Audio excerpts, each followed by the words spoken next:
And how's it going, everybody? Sandwhichpants here today, and I just wanted to go over some things. I actually was, see this guy right here, Brent Brooks. In a video I was watching, I wanted to see what was going on. I made a comment on this. I don't remember exactly what it was or anything like that, but this guy had been asking questions, and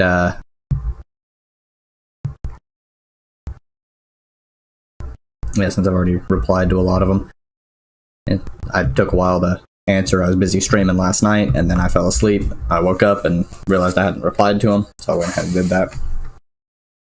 But see, here's some things that are probably a little confusing for the average individual who's not super political, or is a bit political, but more on the right wing, where you hear all sorts of misinformation and propaganda.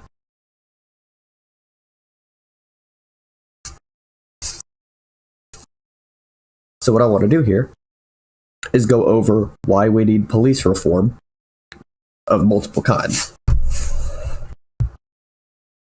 along with some other stuff. We'll probably go over some grifting peoples, but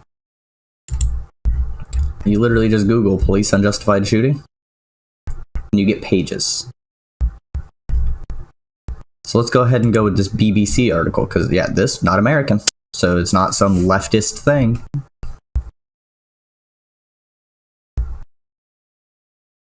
We've got the big ones. This is probably just the ones that got a lot of attention here. And it's not even going to be all of them, I almost guarantee it.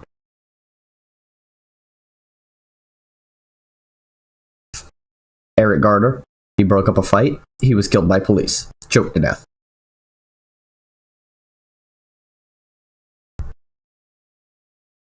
Michael Brown was reported to have stolen a box of cigars, was not armed, killed. 6 times shot. Tamir Rice was a 12-year-old boy who was probably a juvenile pointing a gun that was probably fake, and they just shot him. They just shot a 12-year-old boy. Walter Scott, shot in the back 5 times. Now he actually got sentenced to, the officer got put in prison. Pulled over for having a defective light on his car in Charleston. Alton Sterling.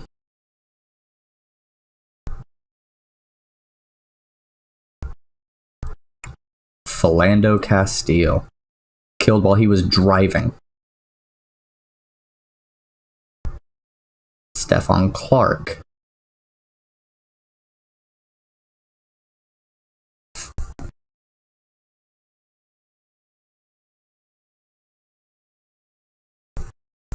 This one we actually got no other information on. But I know somebody who actually knows this individual. Breonna Taylor. This one I actually know the most about. Granted, it's the newest one, but I do know the most about this one. There were plainclothes officers with a knock and announce warrant who didn't knock and announce, broke into a home, and then when they got shot at, because, when you break into somebody's house, they legally have the right to shoot you. They killed her, unarmed, in the hallway trying to find out what was going on, why somebody broke into her house. George Floyd should not have ever been killed. The police, see, here's the thing. The reason we want police reform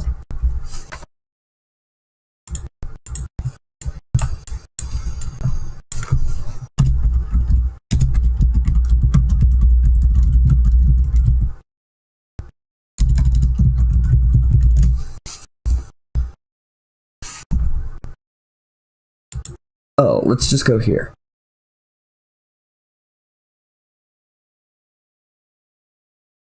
Venezuela has a lot of people killed by security forces, but not by police. El Salvador, same thing. Let's see. This is probably all the way 133. Oh, what's that? Grenadines. Okay, so let's actually go to a more populous country. As Egypt has a few, Malta has one, Luxembourg has one. India, a population of over a billion people, has less police killings per year on average than we do, or roughly the same. Canada, a almost comparable by population, 36. France has 26, and that's because of the Yellow Vest riots. Not saying that it's good that people were killed, but, you know. Less than 0 for Switzerland. They've brought people back to fucking life in Switzerland, okay?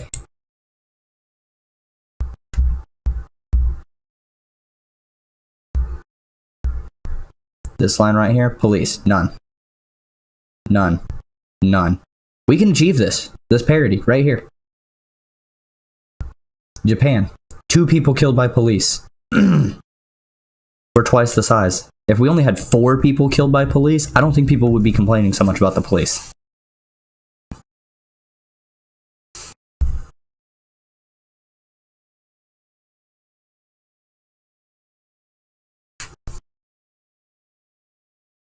So let's face it. India has 1 billion more people than we do. It only has 125 police killings.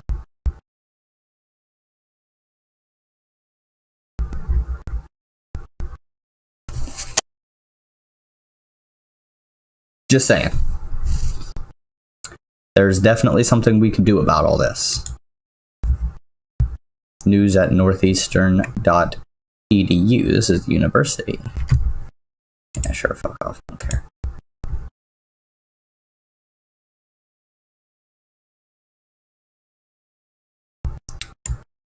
The Latin community and black people are the 2 most likely to be targeted and killed by police, even though they statistically pose the least threats to police.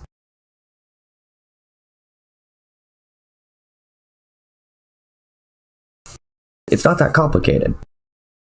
The point is, to anyone here, police need reform because they unjustly and extrajudicially kill people who in no way deserve them dying at the hands of police. If they're able, which they are, as we've seen before,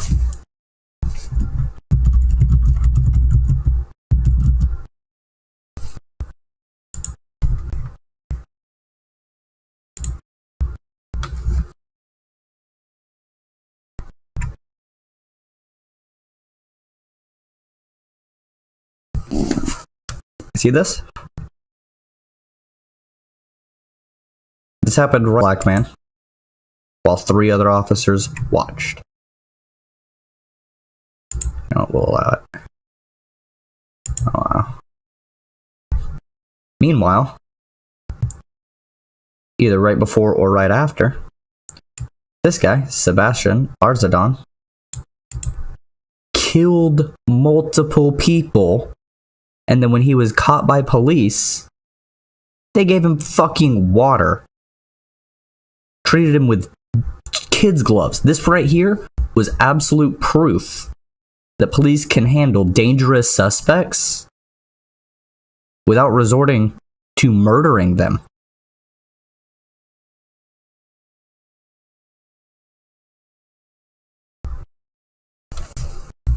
When a white double murder suspect was arrested in Lawrence County, officers gave him water and dressed his wounds.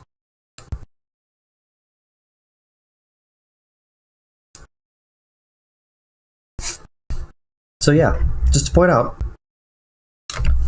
George Floyd was suspected of paying with a counterfeit bill. Non-violent, didn't really hurt anybody. The store owner didn't get the proper payment. That's a different thing. That's actually not even for police to generally deal with. We have an entire government agency to deal with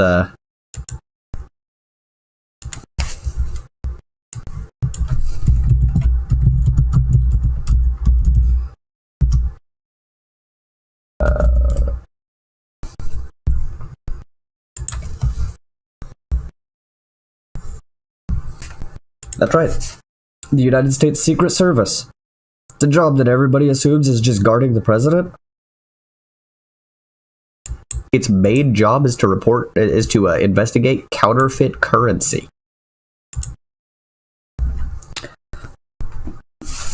So a black man who was having a panic attack while getting arrested was murdered in broad daylight for paying with a counterfeit bill.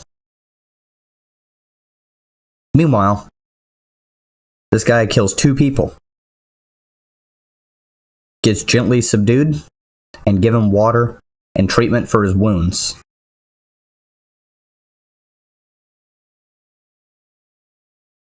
I don't know what that tells you, but that tells me we could very, very fucking easily have police do the same to minority groups. But this isn't even a race thing. This is just a double standard on it. This shows a disparity between the treatment by police if you're white versus if you're not white. Black Lives Matter isn't about any of that. This, nope, not at all. This is it.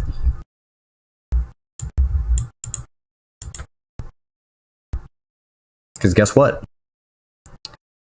If you're white and you get unjustly killed by the police, you're also a target of Black Lives Matter's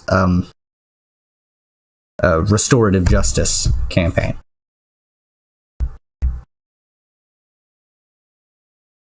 Things gotta fucking change, guys. That's all there is to it.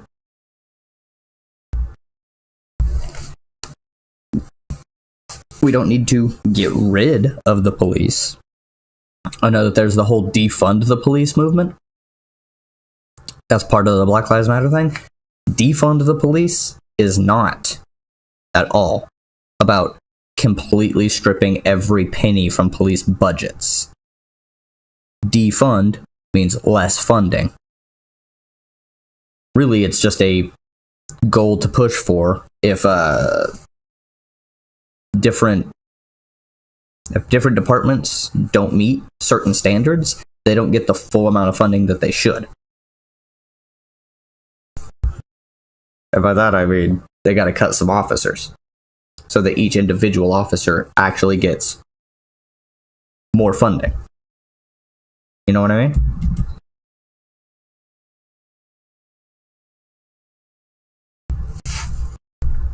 I don't think it's too big a deal.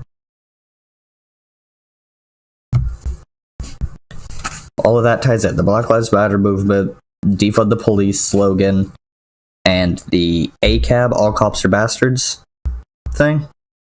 ACAB literally is just a slogan that is used. All cops are bastards. It's not a movement. It's not, it's not even necessarily discriminatory to police. In some ways, I guess you could say it is, but it's really just a cry of ire. People are tired of the way police treat people. Because the thing here is police, they don't just target people of color. They don't. They target poor people.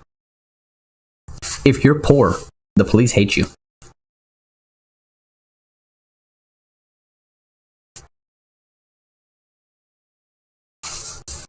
Because the police force, in practice, is not the same as in theory.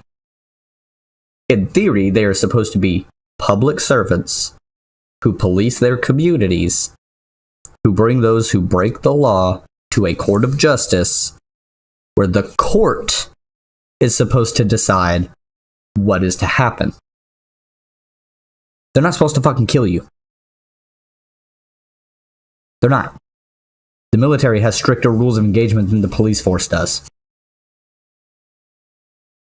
If the military can take more precautions so as not to kill innocent people in a war zone, police can certainly do it when they're not in an actual war zone.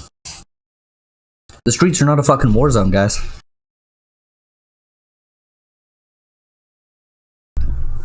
The average person wants to live a dignified life in peace without being bothered. That's what I want. I don't want to have to be bothered by a bunch of bullshit.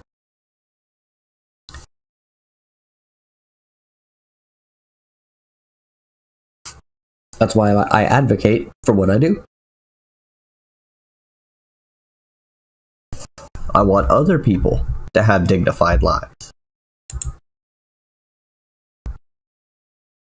So, hopefully that is a pretty quick segment that is completely digestible. And that I don't have to go over a whole lot, because we've only been doing this for 22 minutes. What do you know?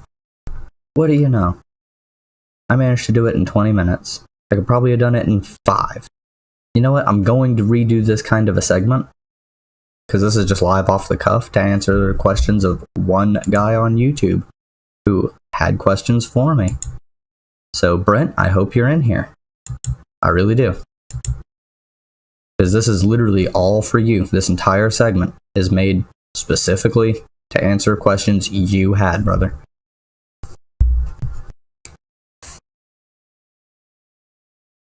It's not meant to be an antagonistic thing.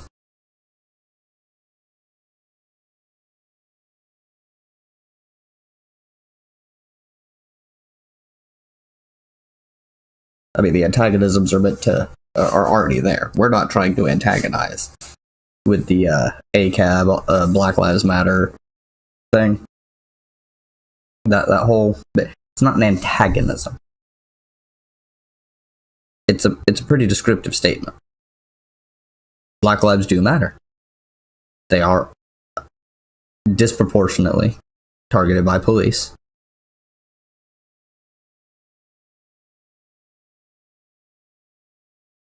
And I don't want to hear no 1350 postings.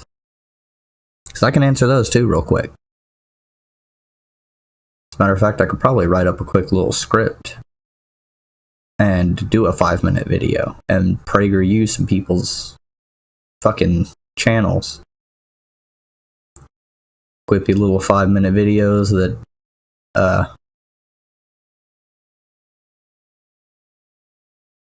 that'll answer the most common misconceptions.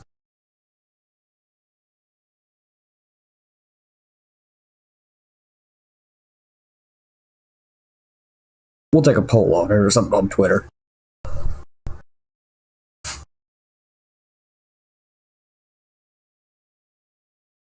Anyways, I think this is a pretty good way to get this through. Okay, so I've already got all that. Don't need that. Who is the biggest right-wing grifter? And by grifter, I mean who's the biggest right-wing news commentator that people pay attention to? I'm pretty sure it's this guy. 5.13 million subscribers. I already covered this video 2 weeks ago. I haven't bothered with Steven since then. Oh, he hasn't done anything since then?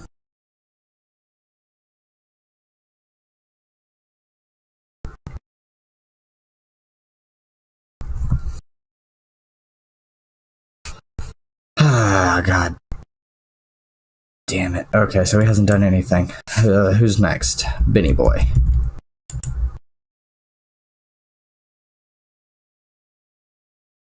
Nothing.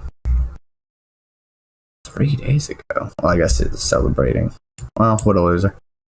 Have they done anything?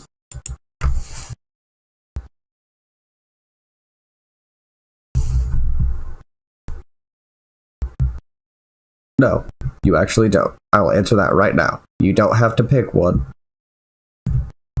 There are plenty of non-atheistic fucking scientists. I'm atheistic. I don't believe in a God. I mean, I don't know. I guess I'm more agnostic. I don't have a solid yes-no answer. I haven't seen any evidence for it. I lean towards no. More evidence presented itself. Cool, whatever. I'm willing to change my mind. Because pure atheism closes your mind.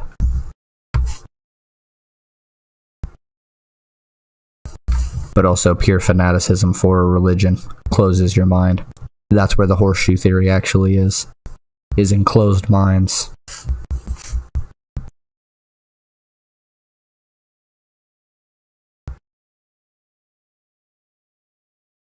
Yeah. Capitalism or socialism? Which one is more democratic? I'll answer. Okay, let's go over this one, because I can... I haven't actually seen this yet. Let's go. Why is socialism so popular? Less than 10 years ago, you couldn't refer to socialism in a positive way. Okay, I already have to stop here. I didn't bother to read this. I saw this face. I knew immediately it was going to be absolute bullshit. Dinesh D'Souza is one of the dumbest fucking people. And hoped to have a career in American politics. Socialism was referred to as the S word. Now it is affirmed either explicitly or implicitly by just about everyone on the left. And amazingly, given socialism's record of failure, the socialists seem to be gaining ground. Let's see if he expands upon what he means here. Because, I got some news. Why? What makes socialism so attractive to so many? Socialism, according to its proponents, is more democratic and therefore more moral than capitalism. Leftist filmmaker Michael Moore explains it for us. Democratic socialism means everyone has a seat at the table and everybody gets a slice of the pie. The famed socialist writer Irving Howe wrote something similar in his 1982 autobiography. We believe that the democracy in our political life... Quick point. Every time you see ellipses like that, that means they cut out a segment. ...should also be extended deeply into economic life. The basic idea here is that socialism is vindicated through its roots in popular consent. If a majority of people working through their elected representatives declare something to be a public entitlement, say free college or free health care, then they are justified in extracting resources from those who create wealth to pay for it. And here we go. All right. I know I've interrupted him a couple times, but this is the actual big point that he's trying to make. He hadn't necessarily been wrong about some of the things, you know, it's more democratic, more moral, blah, blah, blah, blah. Yeah, that's true. It is more democratic and more moral. He didn't mention anything about its failures, because guess what? Socialists have fought for 200 years. Almost. Well, proto-socialists even back in the day. Unions? Guess what? Those were fought for by socialists, and often led by socialists and communists. Because unions are collective bargaining power, and that is what socialists want. Socialism is democracy at work, literally. It's a worker co-op system. You can have syndicates, anarcho-syndicalism, like Noam Chomsky. You could have council communism.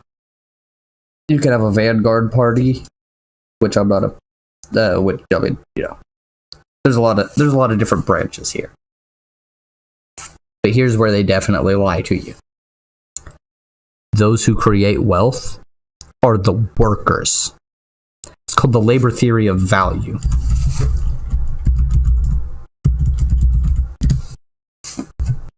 Let's go ahead and look at this. The labor theory of value is a theory of value that argues that the economic value of a good or service is determined by the total amount of socially necessary labor required to produce it. So, in easier terms, I'll give you an example. Say somebody you know has $10. And they go out and, just simplified math here. They go out and they buy a hammer and some wood and some nails and a saw. so that they could build a chair. But they don't know how to build a chair. So they ask you to build a chair because they want to build chairs and sell them. But they don't know anything about building a chair. So they ask you to do it, and they'll give you some money for it. Well, they put $10 into this project. You come forth and you saw the wood and hammer it and put it all together and make it into a chair. Make it a beautiful chair. You sand it down and everything. Then he turns around and sells that chair for $100. 10 times what went into it. How could he sell that chair for $100 when it was $10 worth of material earlier? It's because of the labor put into it to make it into a product. This can be applied to services as well, but this is the general idea, is that a thing gains value from the work put into it. That's how it derives value. Labor creates value. And so, on this graph, these guys up here own the materials that were used to make the chairs. You follow? These are the people who built the chairs.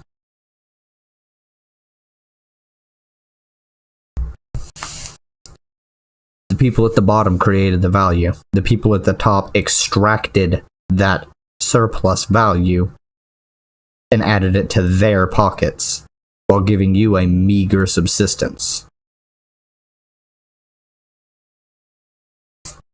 We'll say he gave you $3 to build the chair. He just made $87 in profit. And you made $3. Is that a just exchange? No.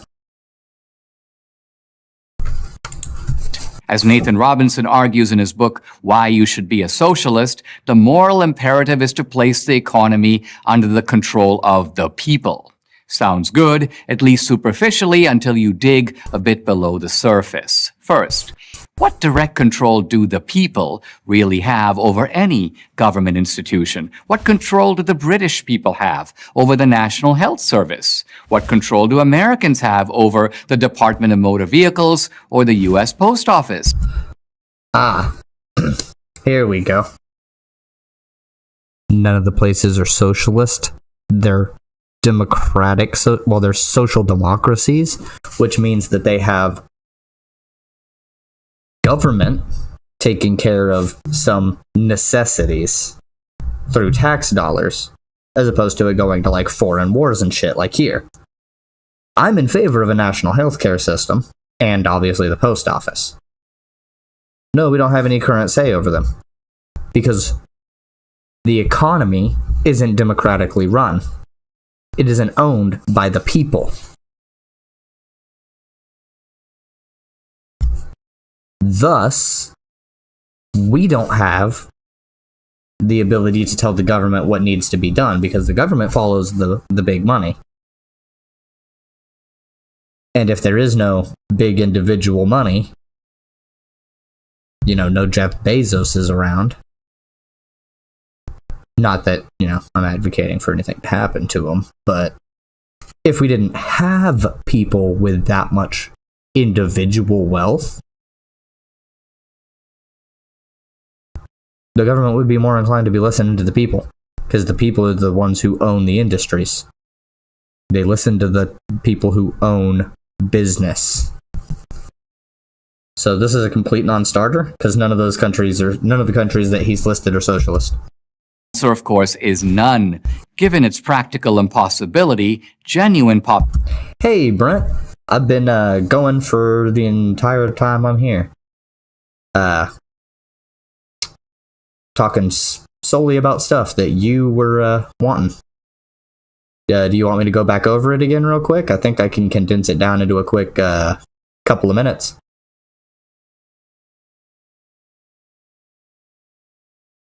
Yes, I don't like a lot of the ones here on YouTube. I'm currently covering why Dinesh D'Souza is an idiot and doesn't know what socialism actually is.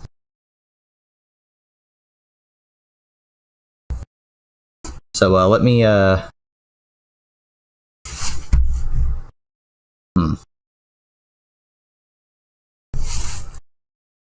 Would you prefer if I actually go back over the ACAB, BLM, Antifa thing? Oh, I completely forgot to go over Antifa earlier.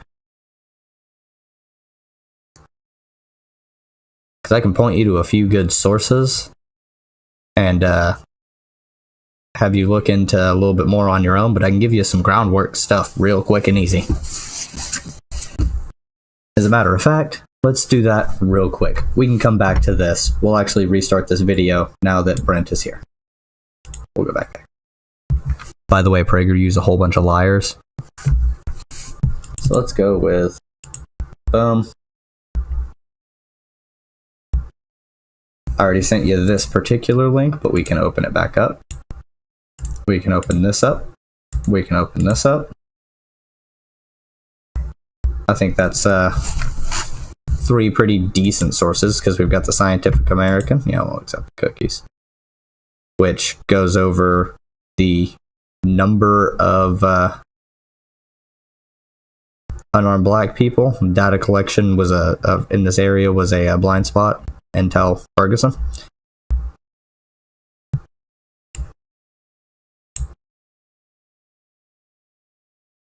Around 3,000 citizens killed each year. This is race neutral, by the way. Actual number of civilians shot by police each year is likely upward of 3,000 people.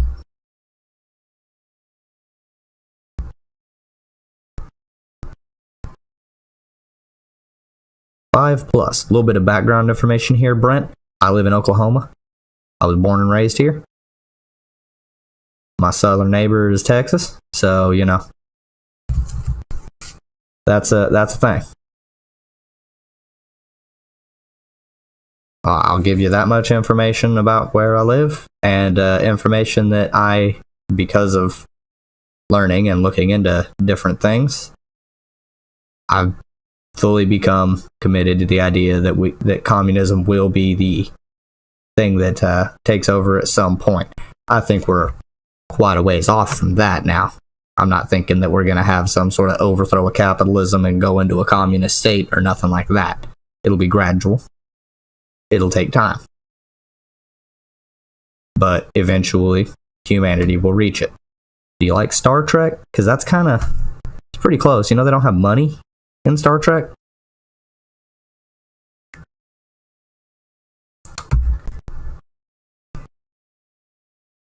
So look at that. And this is just showing a disparity.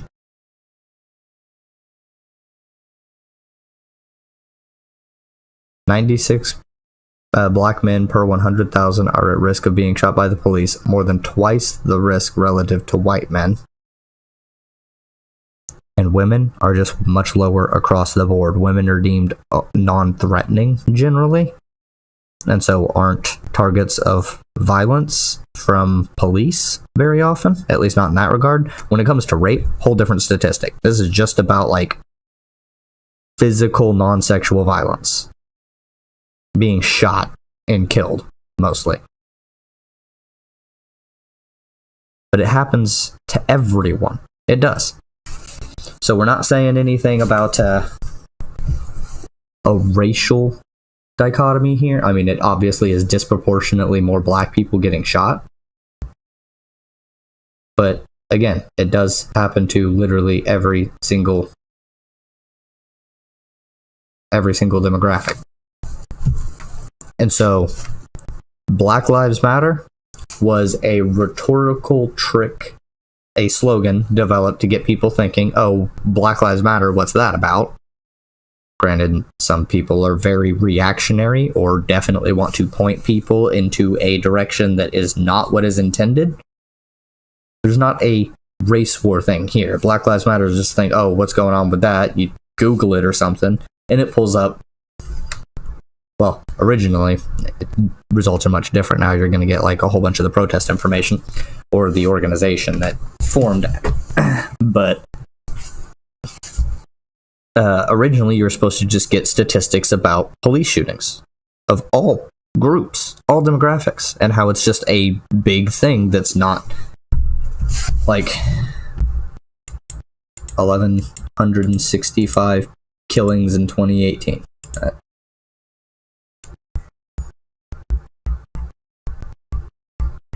So, we've obviously got problems. Yes, officers' lives are at risk too. More than 50 police officers were shot and killed, and many more died through other means. 2007, 141 total officer deaths. 141 total officer deaths. Let me just, pizza delivery driver death rate.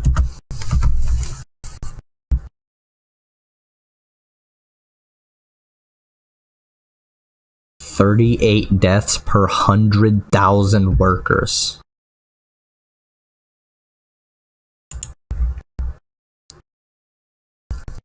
This isn't per 100,000 workers. This is the total, I think. This is per 100,000. Because there's so many more people getting killed by police. 96 black men per 100,000. Black people are 13% of the population. Black men are 6% of the population. Just think about that. 6% of the population is at an insane risk of getting murdered by police unjustly.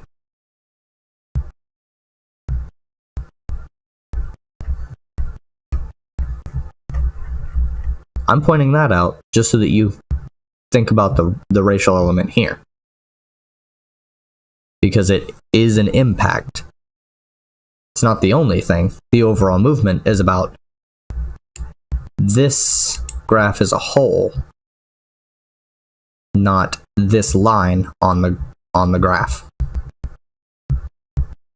Take the total graph. Because if you're poor, the police want to kill you. They hate you. They do. As an institution, there are individuals who are really good people while they don't have the uniform on, but they will overlook horrendous things they've been taught, or rather, it's the lack of being taught by police. Eric Gardner, killed after breaking up a fight outside of a convenience store, was previously arrested for selling loose cigarettes. Michael Brown was reported to have stolen a box of cigars, wasn't armed, and was killed by police, instead of arrested and taken to court. Tamir Rice, 12-year-old child playing with a toy gun, gets murdered by police. Walter Scott, shot 5 times in the back. Now, the officer was sentenced to 20 years in prison, so that's a good thing. But he was pulled over for having a defective light on his car. A defective light ended a simple traffic stop for a defective light ended in this man's death. And I've seen several hundred videos of police who, as soon as you ask if you can do something, will assault you. I've seen them do it to women, to men, to white people, to black people, to Latin people. Doesn't fucking matter. They recognize that something's broke on your car and you don't appear to have a lot of money, so they just assault you. Because you're wasting their time or some shit. Alton Sterling, killed after police responded to reports of a disturbance outside a shop. A disturbance, and they killed a man. Orlando Castile was driving with his girlfriend, killed by police. He told them that he had a gun, which he was licensed to carry, Think about that. If you're white and you have a license to carry a gun and you tell a cop you got a gun and you got a license to carry it and you tell him where it is, he might put his hand on his gun just to make sure. But he's not going to shoot you when you come out with your fucking wallet.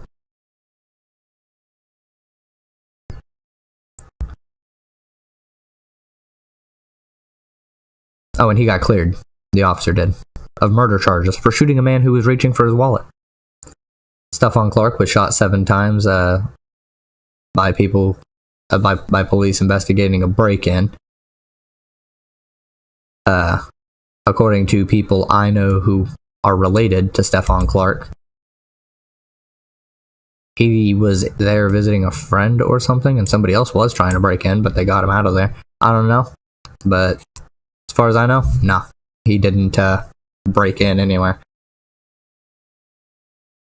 Breonna Taylor shot 8 times when police raided her apartment, not executing the knock and search warrant that they had. They did a no-knock, plainclothes entry. They weren't dressed like police. They didn't announce themselves like police. They just kicked in the door and started looking around.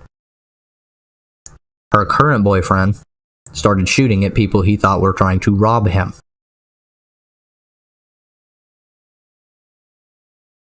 She died.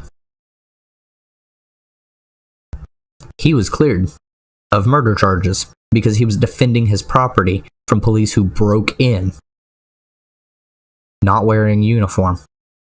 They were just dressed like this.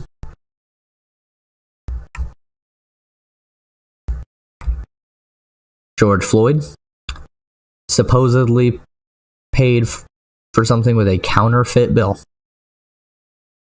and the police murdered him.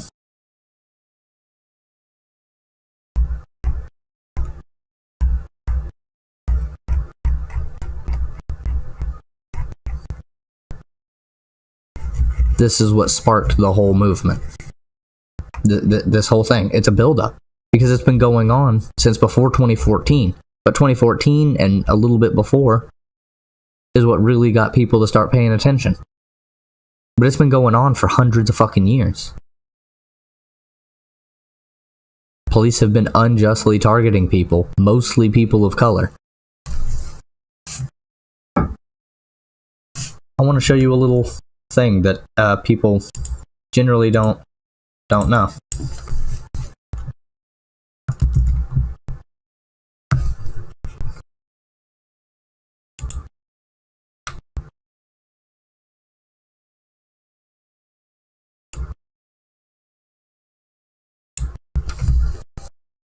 Neither slavery nor involuntary servitude, except as a punishment for crime whereof the party shall have been duly convicted, shall exist within the United States or any place subject to their jurisdiction.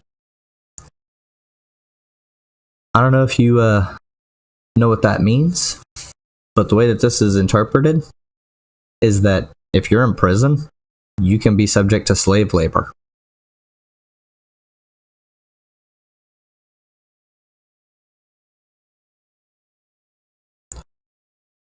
What demographics make up our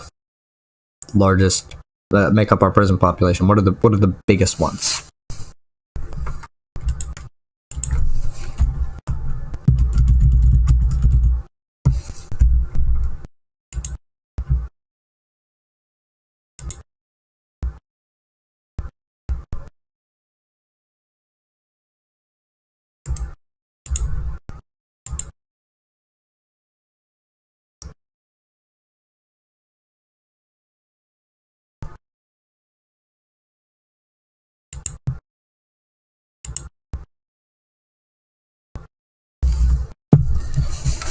Here we go.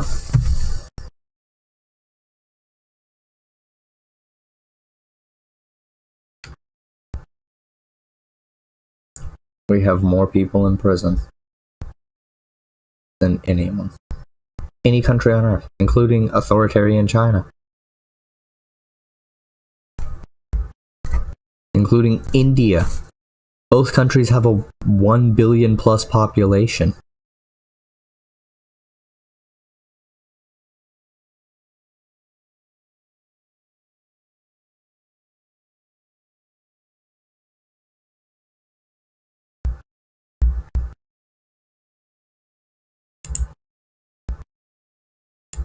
Let's go to Pew Research and just look at this.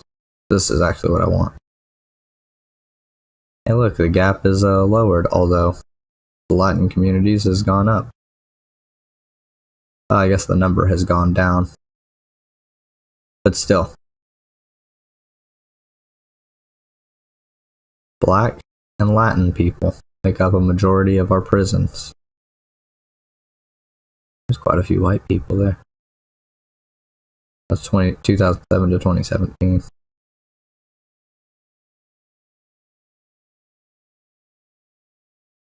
White people are generally in for longer sentences, if there's that many in there.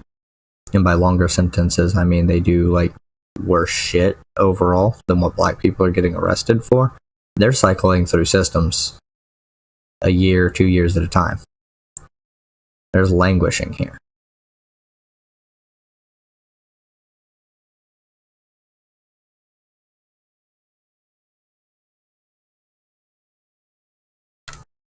%13 decrease inmates for white people, 20% for black people, which is good.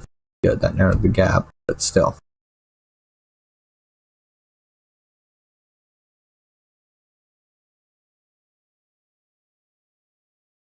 Yeah. So what you have to do is you also have to account for the fact that black people make up 13% of the US population, and white people make up like 62% of the US population.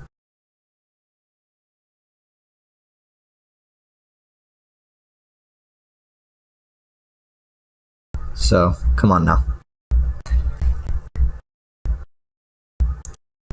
There's factors you take into account. So you look here and you go, you scroll down here and you go, okay. And then, yeah, you realize that, 64% of the, yep, and then 30% of, and then 30% of the prison population. Black people are 12%, they make up 33%, and Latin people are 16%, they make up 23%. So disproportionate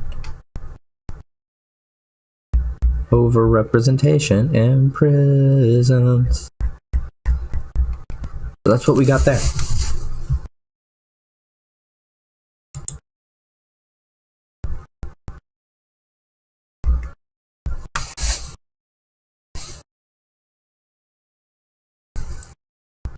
Now for Antifa.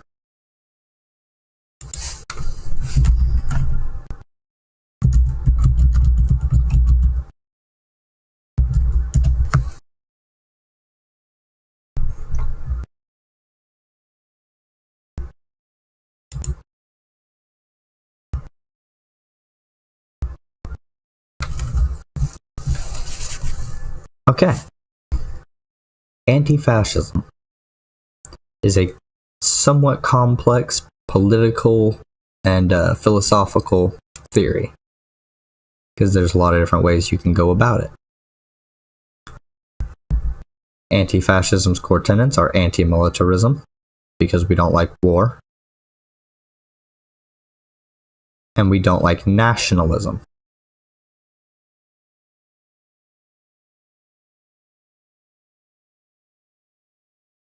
Nationalism bad 99% of the time.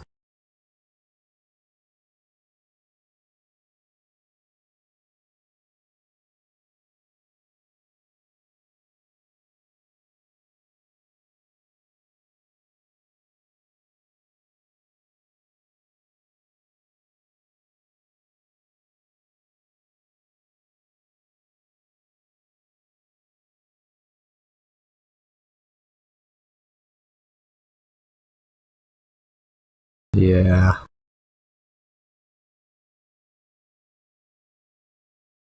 The fucking swastika there. That's because it's talking about fascism.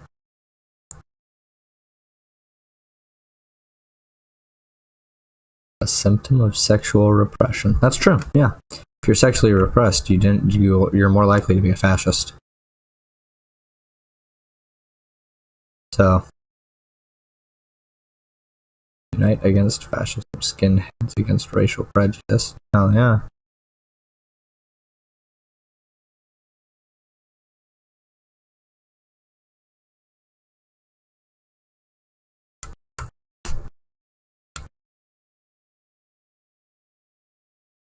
Redneck Revolt.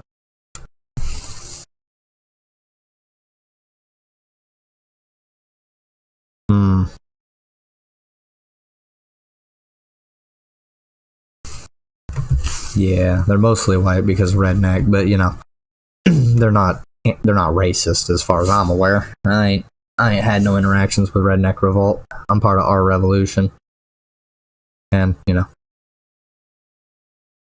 they're generally you're left wing when you're anti-fascist, because fascism is a far right. It is. It's very far right.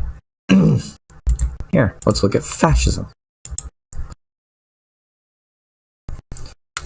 Form of far-right authoritarian ultranationalism characterized by dictatorial power, forcible suppression of opposition, and strong regimen of society and the economy, which came into prominence in the early 20th century.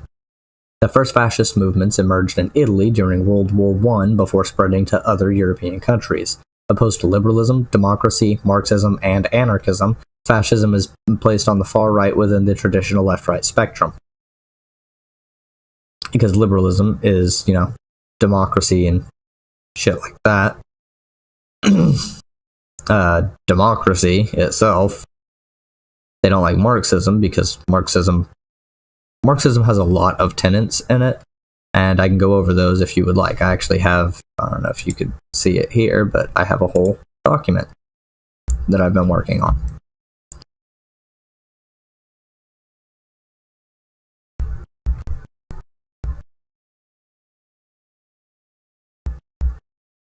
And here's all my references.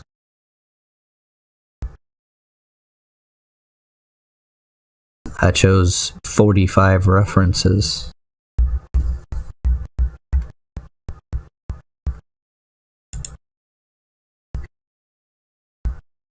Fascism saw World War I as a revolution that brought massive changes to the nature of war, society, the state, and technology. The advent of total war and the total mass mobilization of society have broken down the distinction between civilians and combatants. A military citizenship arose in which all citizens were involved in the military in some manner during the war. This happened in World War II. Yes, Benito Mussolini, fascist.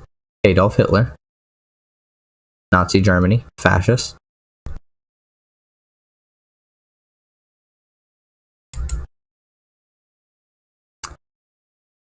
Here we go.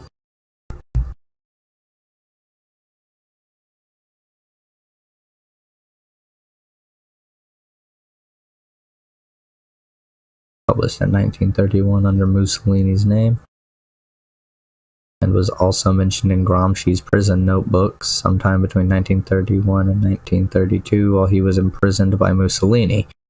Yep. Because Gramsci was killed by Mussolini. So, let's just, let's characterize some of these things, and we'll see if you can equate them to the current state of things in a lot of different countries in the world. Nationalism. The idea that you should do things to protect your nation and the people within it. That's kind of a little bit of everywhere at the moment, but, you know, hyper-nationalism is what it should say here. Imperialism. Extending rule over peoples and other countries for extending political and economic access, power, and control through employing hard power, especially military force, but also soft power. So, you know,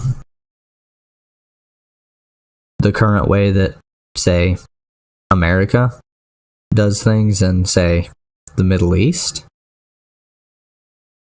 Militarism, similar.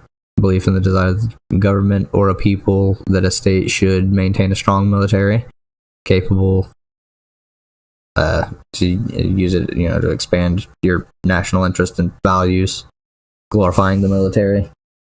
Something that a lot of the conservatives currently do. Dictatorship. This comes a little bit later. But, yeah. A form of government characterized by a single leader or small group of leaders.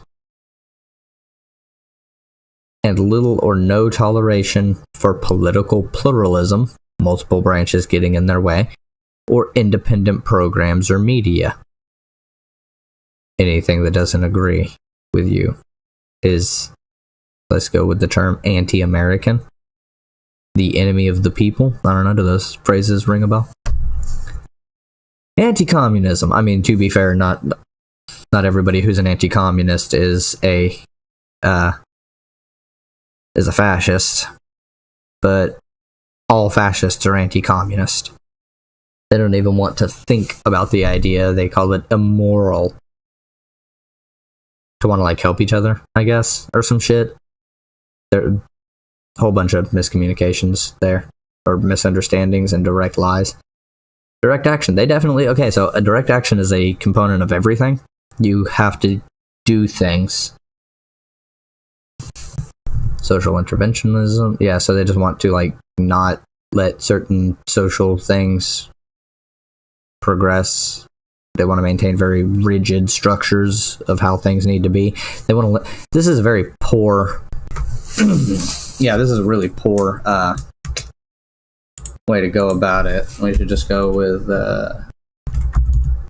Umberto Eco's 14 points, because this is really easy to categorize into people's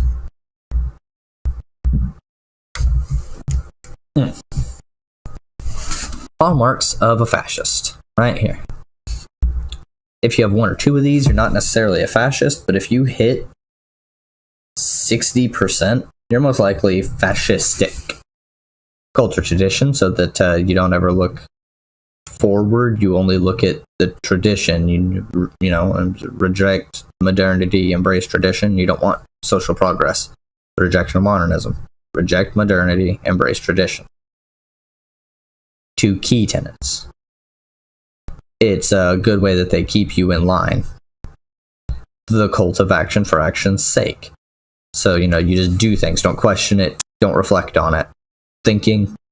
Don't think too much about your actions because you just need to do things. Or aren't you a man? Disagreement is treason. Just listen to a Donald Trump speech about the media. Fear of difference, that's pretty clear. You know, Muslims are bad. Mexicans are coming to rape your women. Pretty bad stuff that Trump has said. Fear of difference, it highlights that. Appeal to social frustration, obviously a big deal. I mean, populists do this, but fascists do it a lot too, especially. And fascism is just right-wing populism.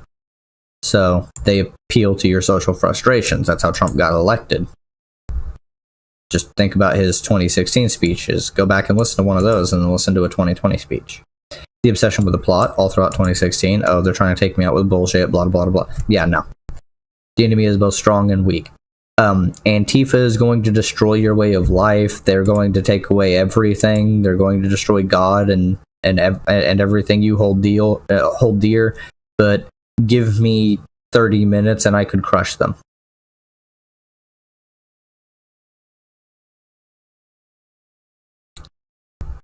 Yeah.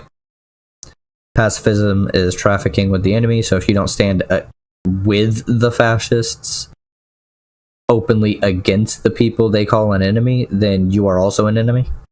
Contempt for the weak, they don't like people who are, you know, so elitism is a typical aspect of any reactionary idea. Yeah, if you're not on their level of things that they see as strong, then they hate you. Everybody's educated to become a hero. They only want you to think of everything you and your country could do as great strides towards advancement of humanity. Machismo and weaponry. Yep. Disdain for women and intolerance and condemnation of non-standard sexual habits from chastity to homosexuality. And also weaponry. They love weaponry. You know, and they fucking nut in their pants over guns. Selective populism.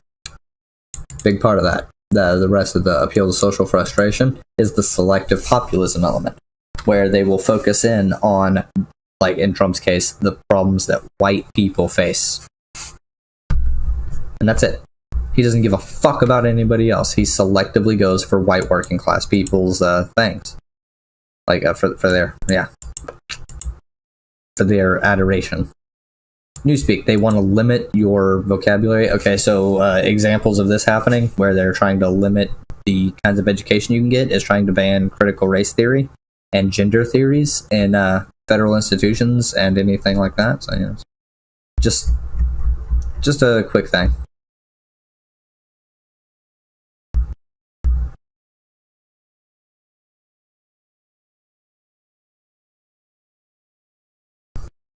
That is the common accepted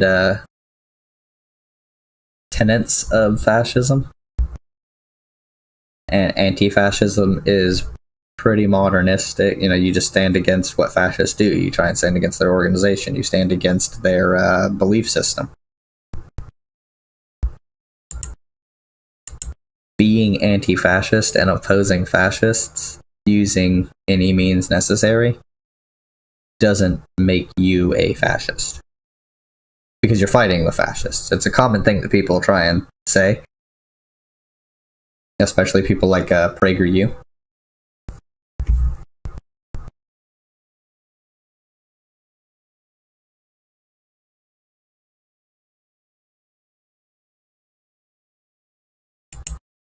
But that's the thing.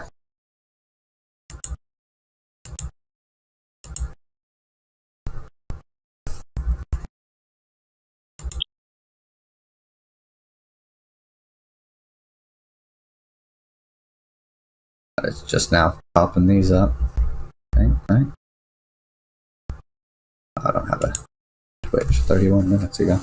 You were just here, Brent. Are you still here?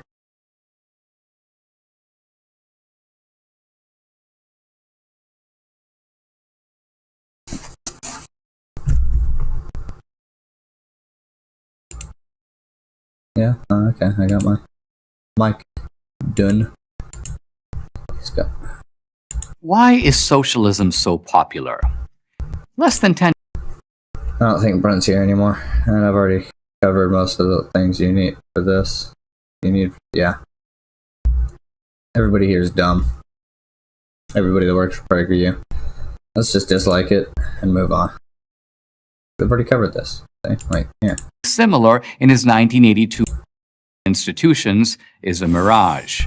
Second, what if 51% of Americans vote to confiscate the resources of a single person, say Bill Gates? Does that make it right? Under an authoritarian socialist government, a single dictator seizes the fruits of your labor. Everyone is against that. Under democratic socialism, a majority does. The end result is the same. You've been robbed. Nope, taxation is not theft, you stupid piece of shit. The fundamental problem with democratic socialism, however, is its assumption that in a free market system, the economy is not under the control of the people. This is exactly the opposite of how things work. Let me explain. Each of us are not only citizens, we are also consumers. These are overlapping categories. All right. Boom, right here.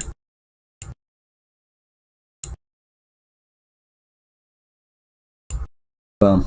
This is all you need to know. Let's just move that down here where people don't pay attention to it because it's a secondary value is purchasing commodities because capitalists push a consumerist ideology.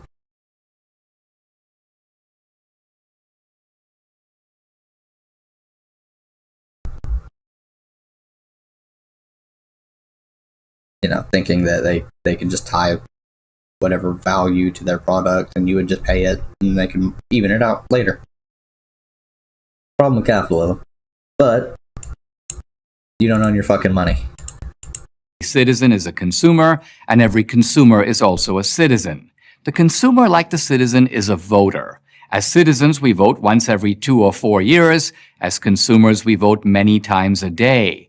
The citizen... Oh, this is okay. No, you don't vote at all with your tax dollars because, there's this thing called a monopoly. This is dumb as fuck. All right, we're moving on.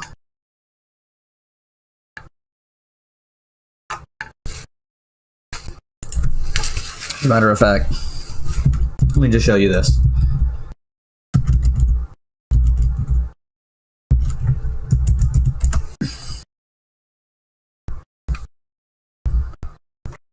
conservatives have been boycotting Target for 5 fucking years, and they keep growing. You don't vote with your fucking dollar. That's the dumbest thing ever. Alright.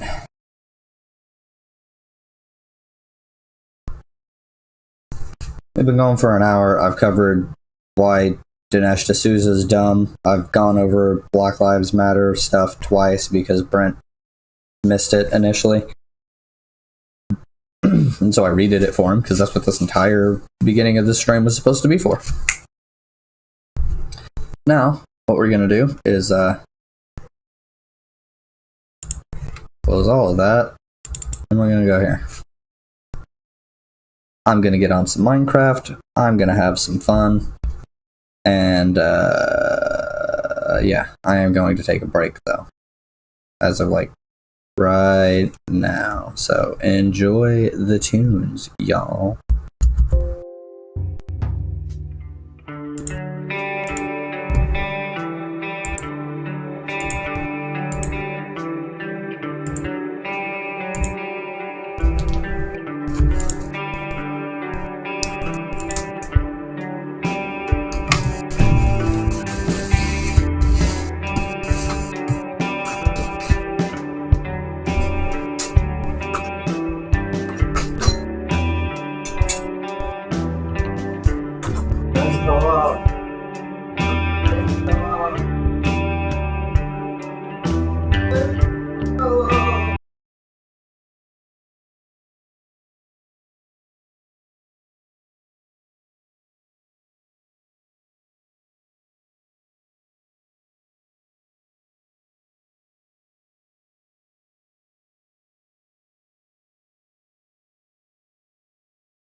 Hello.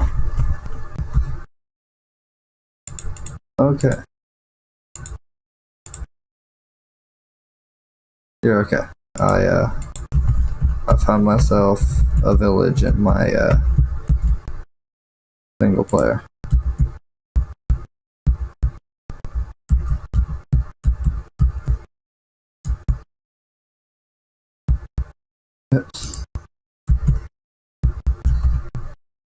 But Minecraft is cool.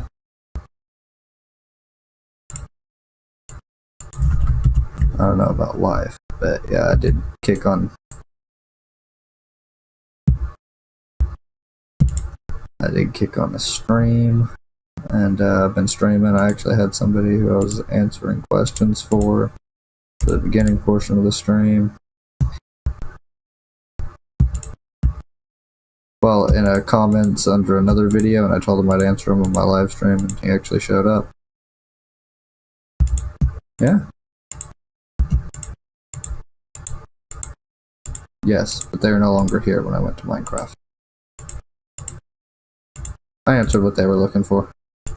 It was about like BLM and stuff. Like, why is it not racist against cops and or some shit? I don't know. There was a lot. There was a lot going on there. So I was just being gentle. He seemed like he was genuinely curious, so you know.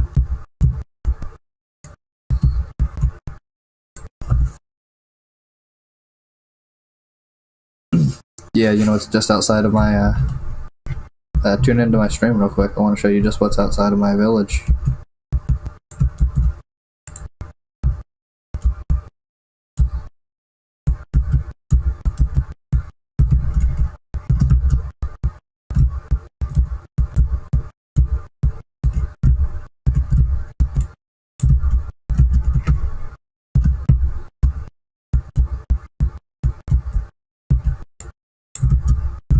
Uh-huh.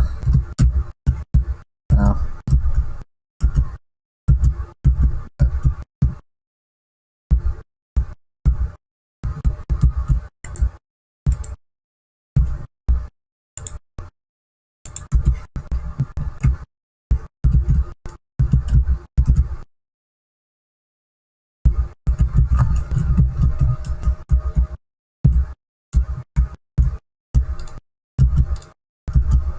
Yeah.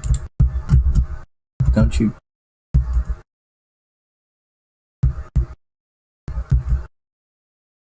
Are y'all now stuck? Come on.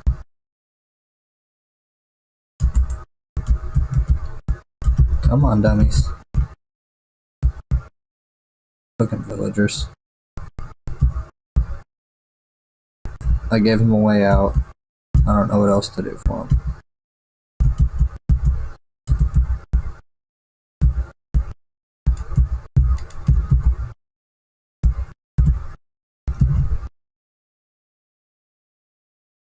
I've got a temple to go loot just outside my village. A desert temple, yeah.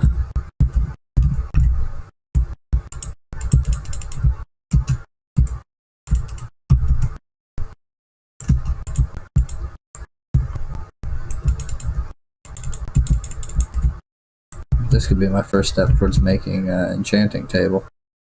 I have a beetroot farm back at my other house, and the village I'm at is like 300 blocks away from that.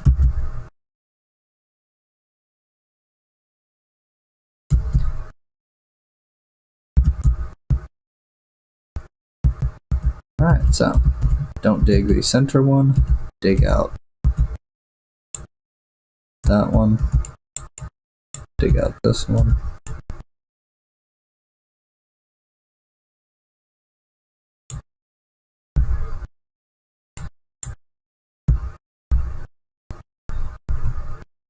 Bang.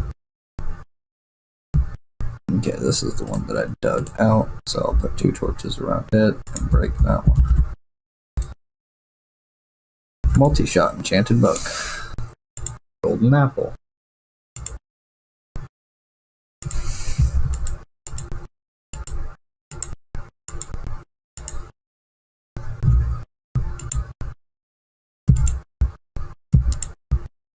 That's a whole bunch of garbage. Okay. I'm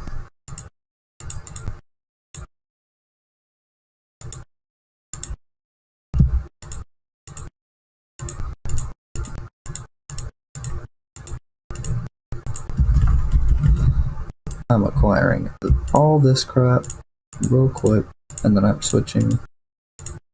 But yeah, I'm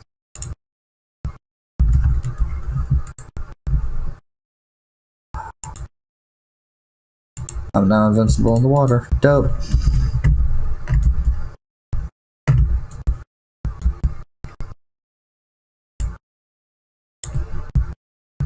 Because I just got respiration. Oh wait.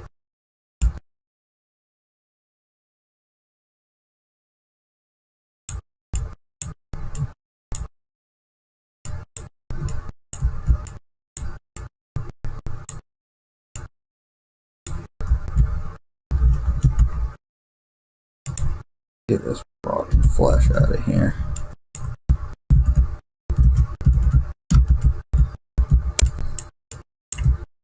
I wonder if there's anything directly beneath this desert temple.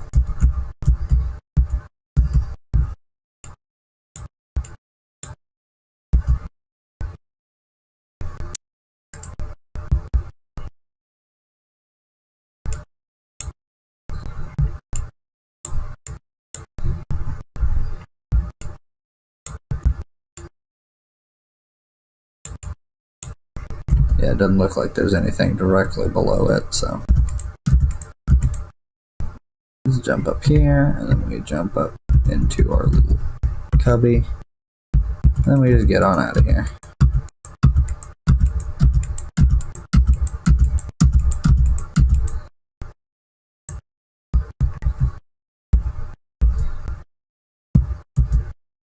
Okay.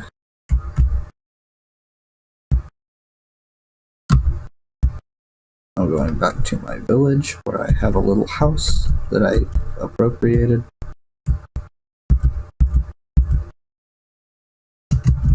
It's not the biggest house. I have to locate it across this sprawling mess of a village. But they have 2 raid bells.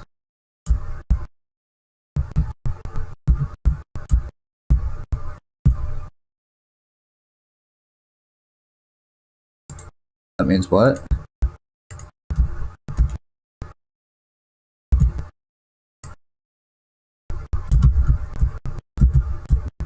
That the raid bell is...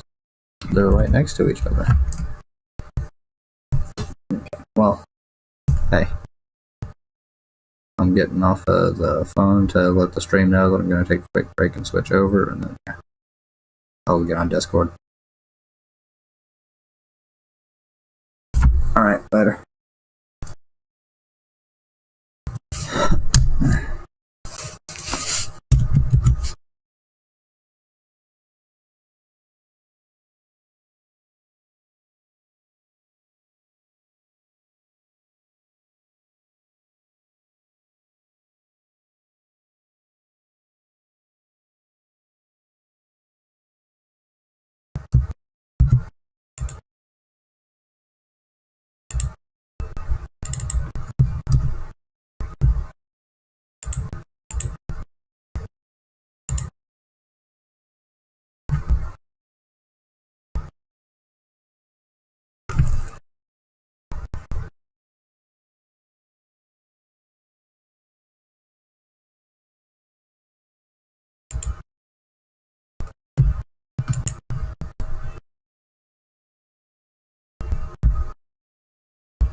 God damn it.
Damn it.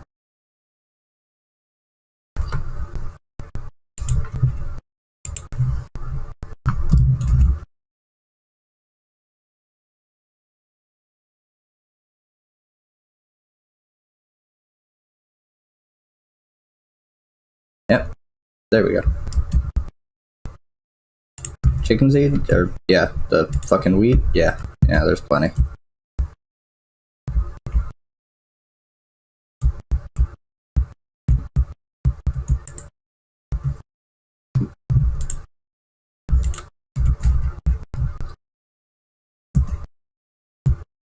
Oh, you changed the door. Dope.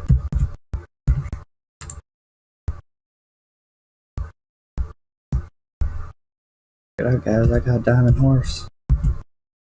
Diamond Horse.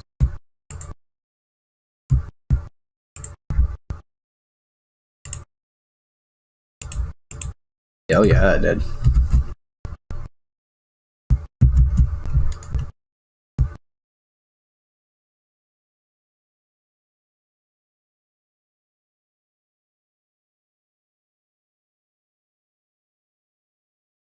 Well, now you have a saddle. Yeah.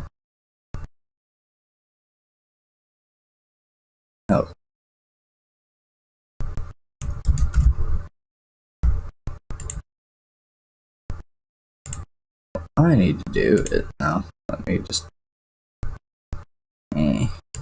pull up this channel because I need to. Your volume is all the way up. You are a little quiet. Oh yeah, you're quiet.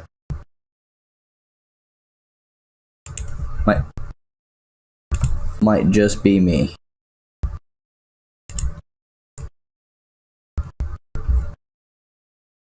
I blame this headset. I can't wait until the USB Bluetooth adapter I ordered is in at Best Buy, so I can just go pick it up real quick, plug it into a USB port, and then pair my earpiece.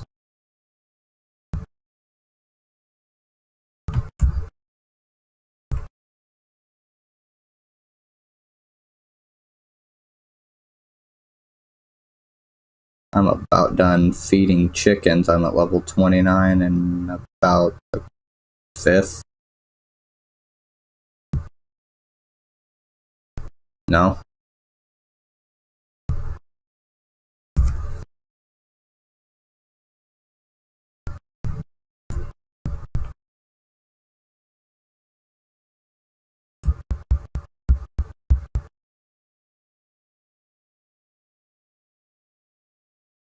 Why?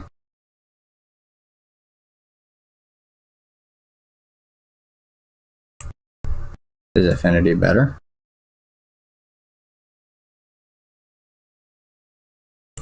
Oh, Infinity. Yeah.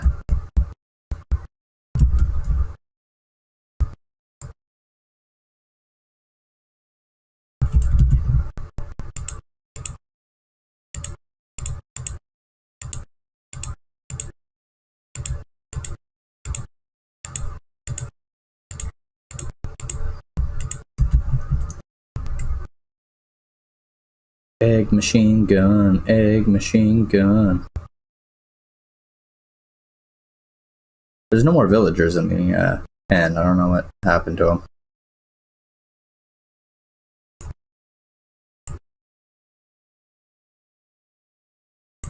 No.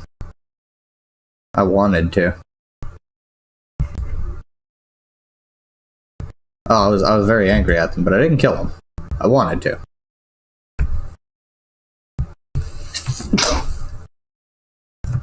I don't know, maybe. I'd have to check my stream last night.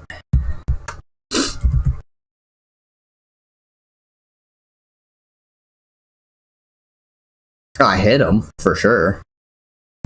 Because they kept walking in front of me while I'm trying to fucking feed chickens.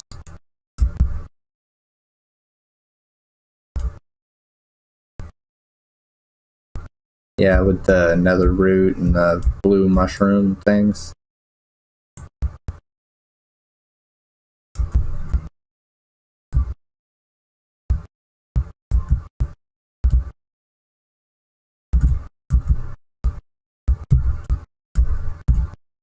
And then warped mycelium.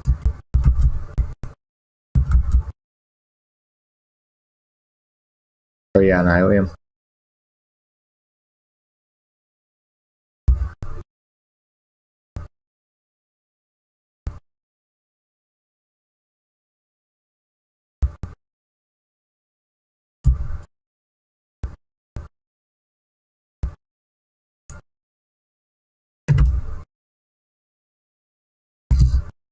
Somebody went into the barn and didn't close the door.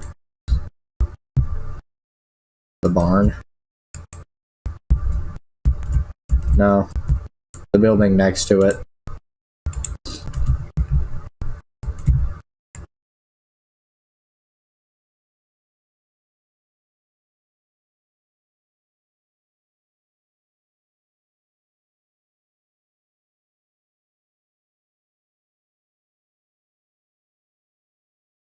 Yes, we were.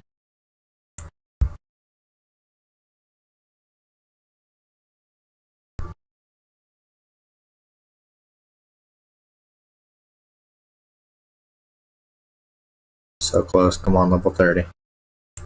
There it is.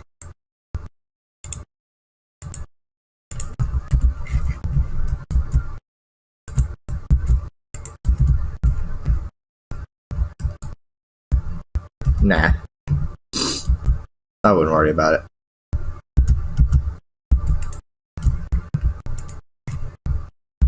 So in my village on my solo world, I found a Respiration 2 book.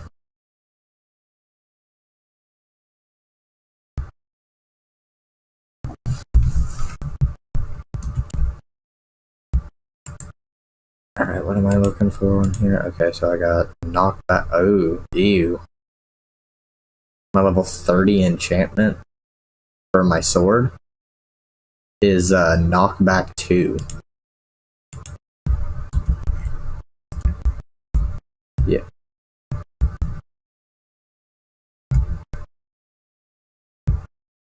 Pants. That's what I need to enchant. Pants.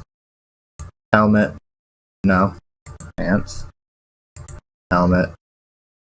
Boots. Because I've got boots on right now that are really good, but I want my other suit of diamond armor to have good boots.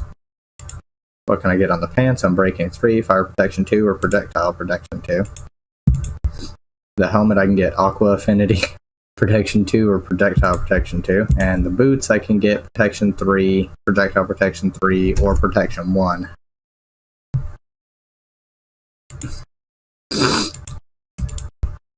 Yeah.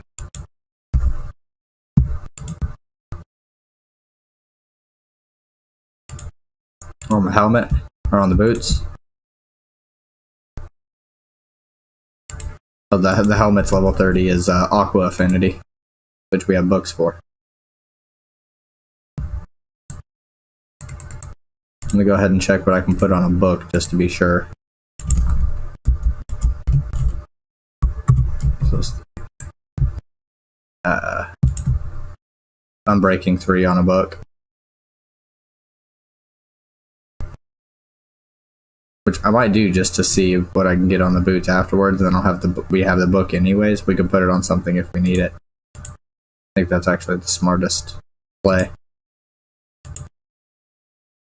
I put a breaking 3 on the book, so we can put it on whatever we actually need.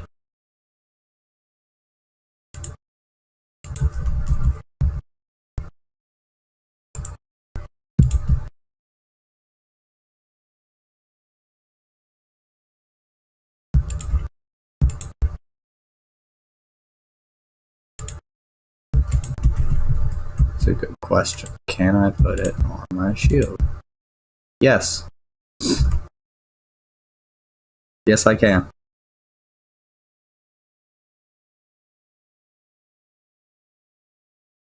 No, this thing's actually, yeah. Yeah.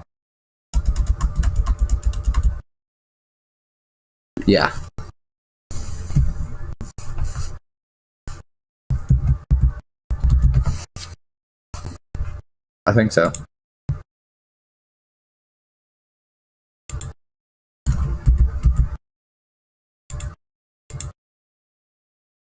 There we go. Now I've got Aegis.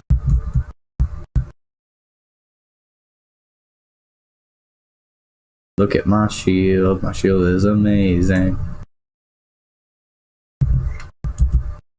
Give it a lick.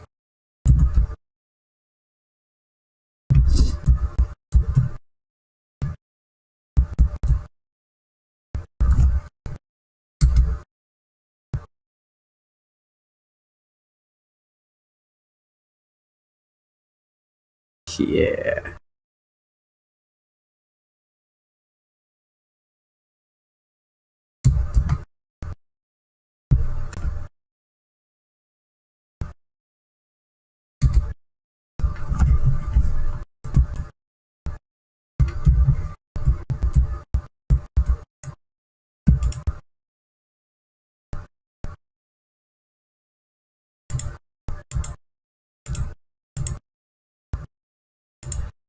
See what has me in the curious phase is knowing that gold gets different enchantments than everything else.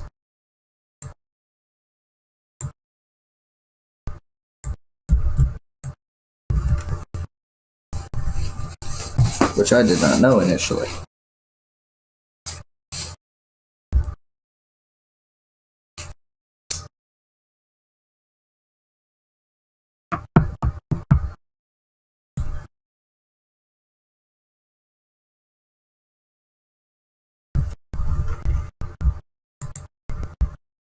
You should.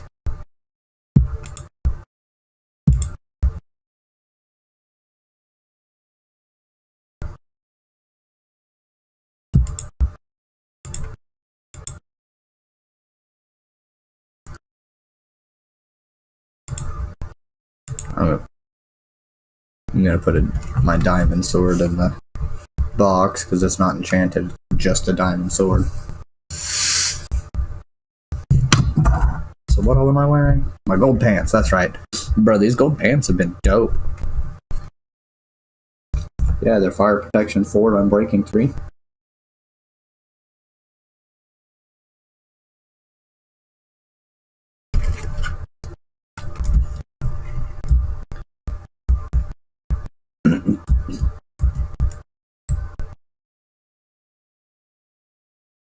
There's a fire protection 1 book in the chest here.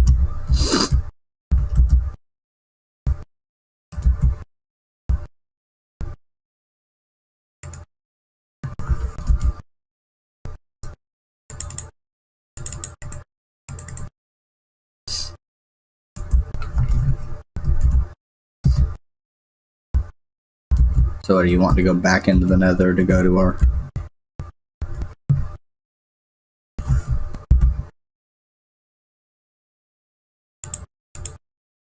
Oh, I got a bunch of cobblestone.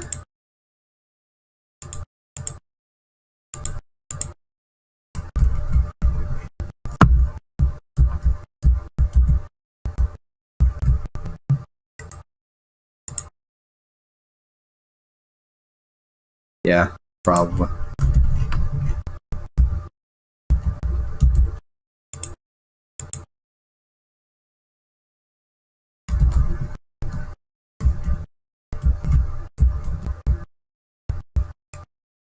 Yeah, we did.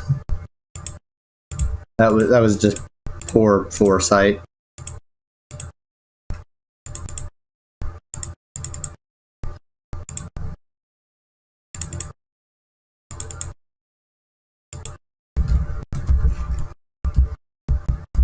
Who put it there?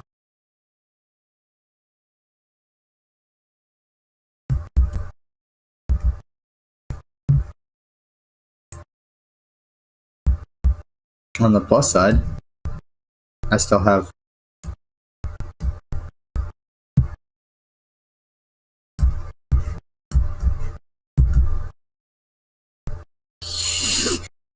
What the fuck? The bamboo.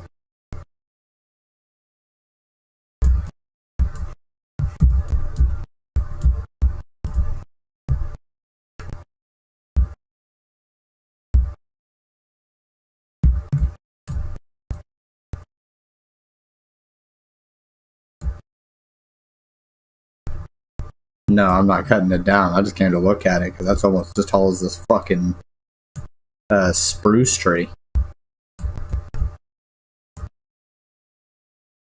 Oh, it's as tall as the quad farm.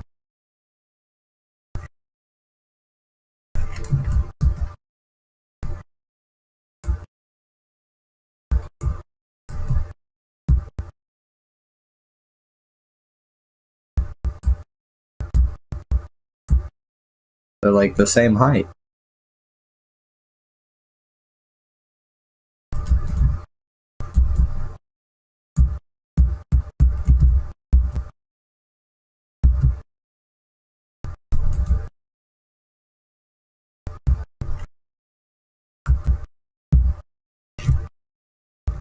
No, I'm on top of the quad farm.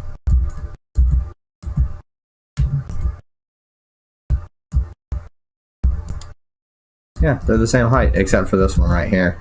There's a few of them that are shorter, but most of these are the same height. Seeing them from up here actually gives it a little bit more depth, and it looks pretty cool.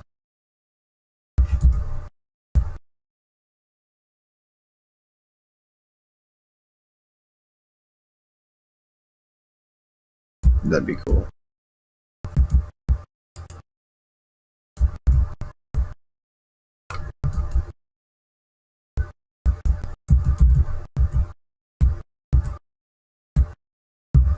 Ow. No, I don't even know.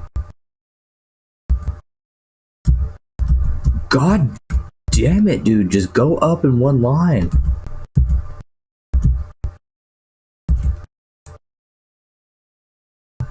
That's...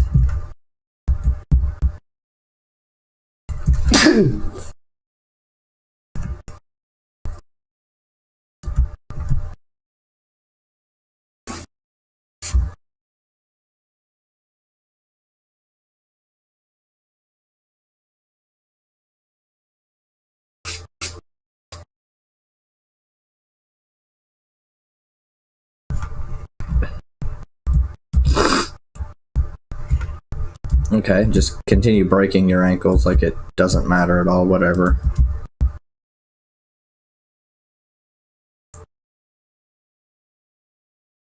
Yes, we did the math.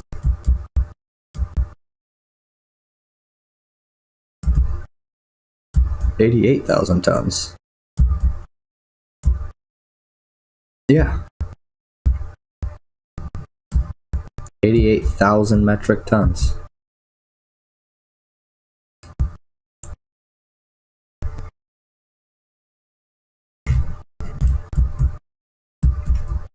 Not really, but yeah.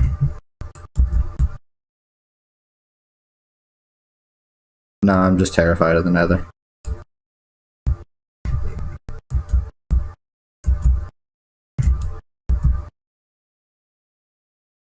God, I wish I could turn you up somehow. I'm in it. Yes.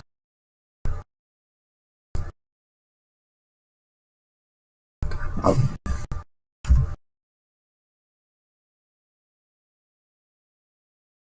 want to know why you're so much quieter than everything. Yeah.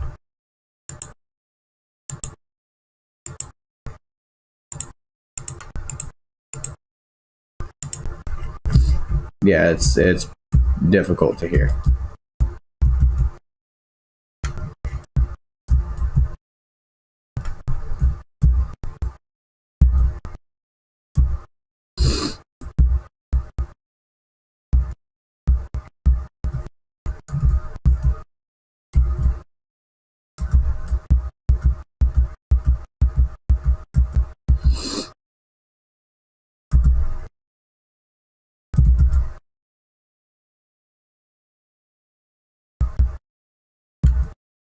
Yeah, I bet. Well, about 70% better.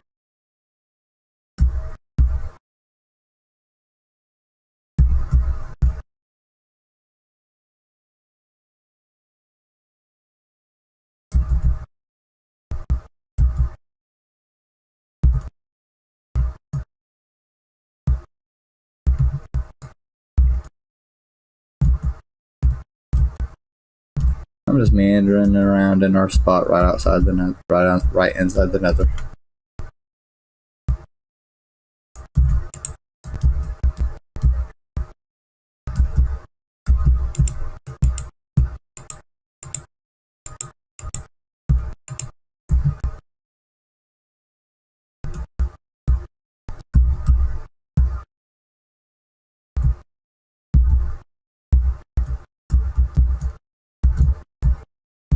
Huh.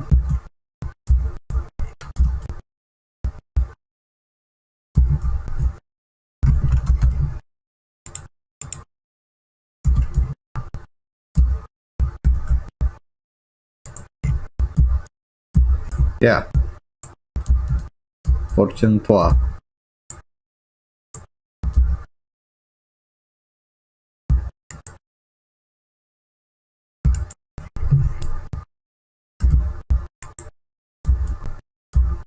That's why you put it in that box initially.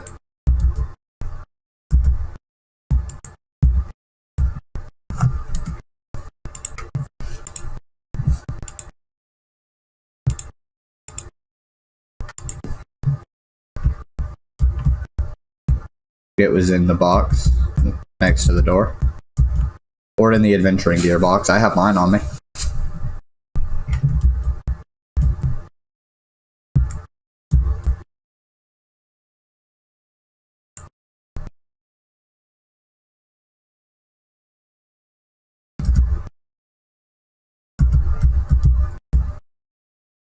No. Terrified.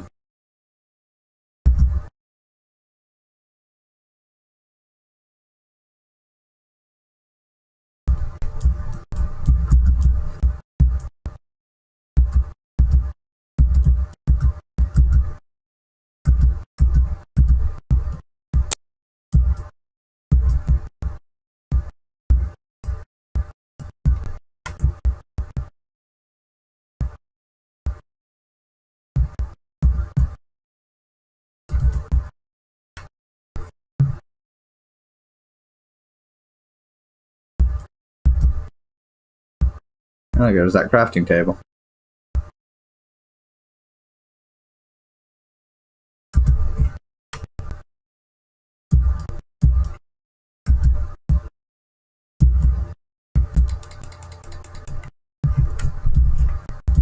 The zombie pigmen won't mess with you, know, that's always nice. There's so much gold over.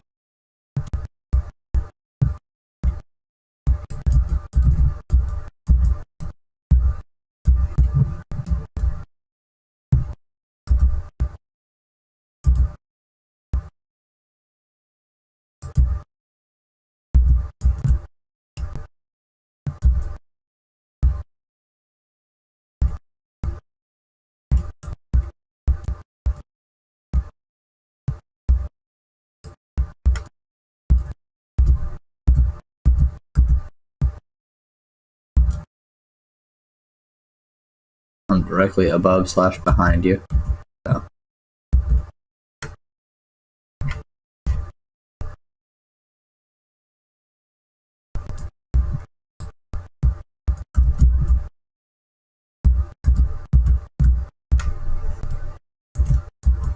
I hear you, ugly.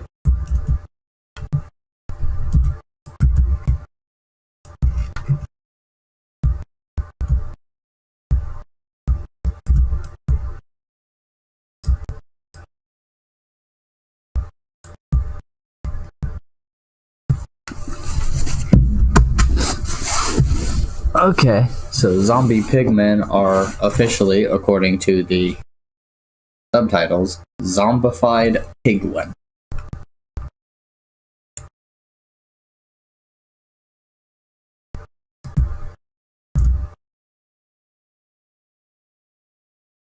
I like experience.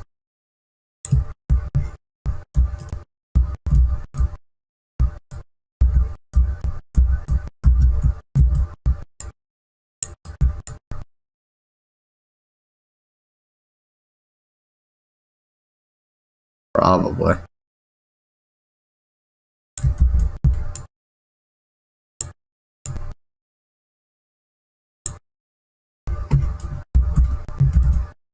Oh yeah. But where'd you go?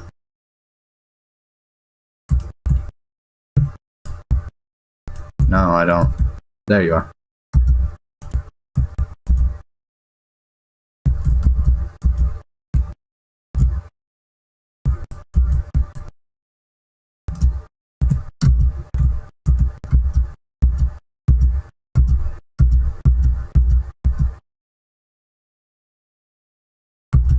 Oh yeah, that was just a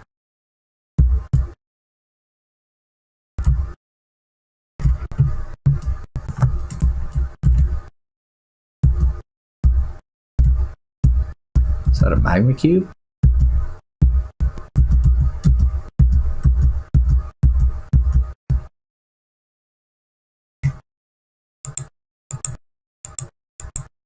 Yes, it was a baby. I thought it was a...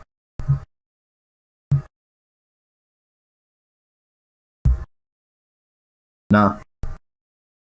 No, but I see him. He's right here.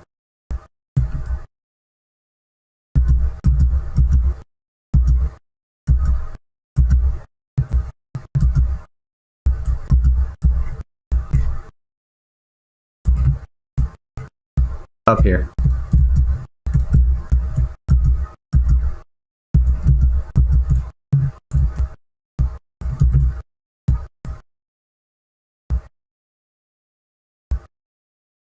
Hey, Piglin.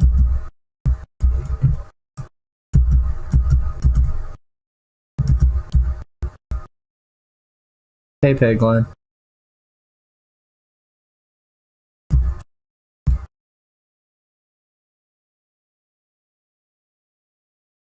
He's wandering away from us.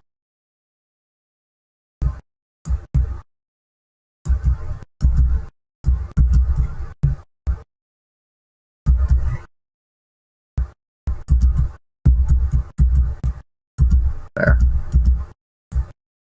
Hey, piggy boy. Sam, distract him with gold real quick so I can mine some gold.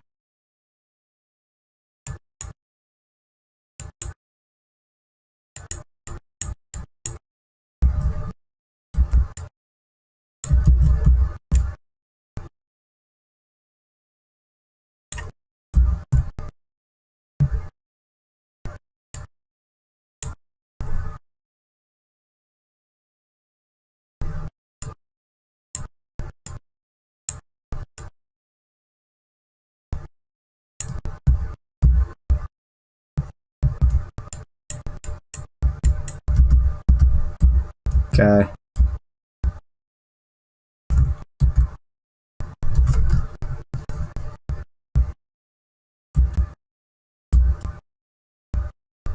I guess.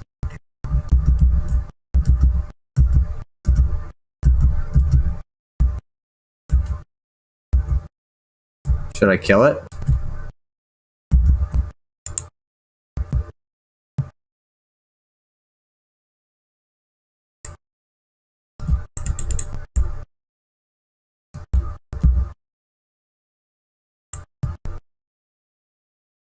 Yeah.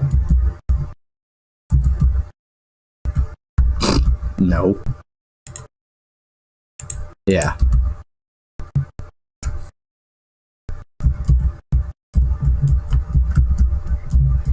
I was gonna say here.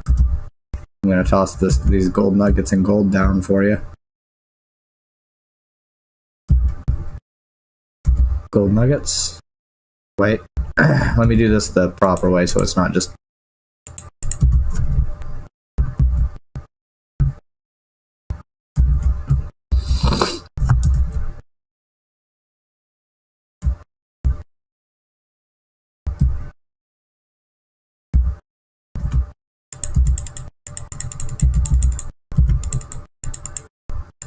Yeah.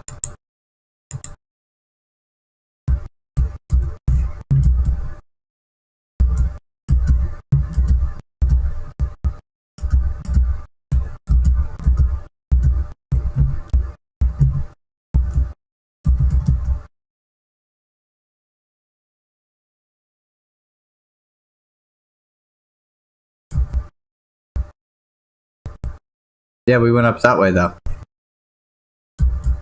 We went up and then around.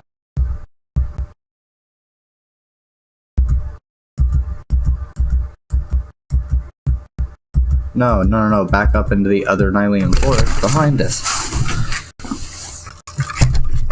Yeah, I'm pretty sure. I could have sworn we did this. And came over. Oh god. Hold on, I've got an emergency cleanup. My fucking drink busted.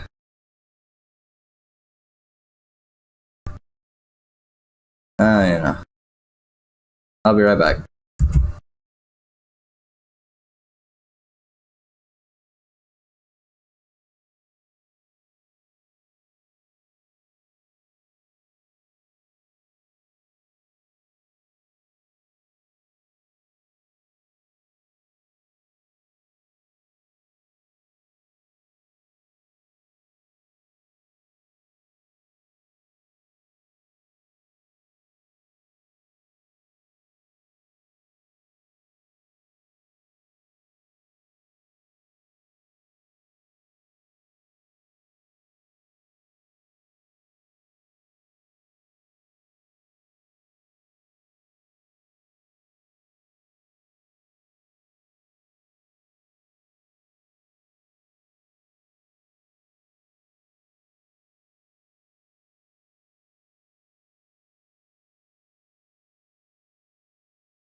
Alright, actually, stream, you know what I'm gonna do is, I'm gonna hole myself up underneath this thing right here. And I'm going to end the stream real quick.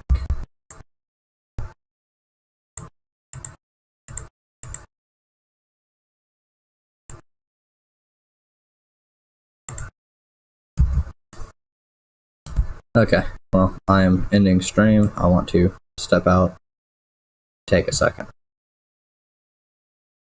So, where I fought the Enderman, outside that Nylium, outside the Blue Forest.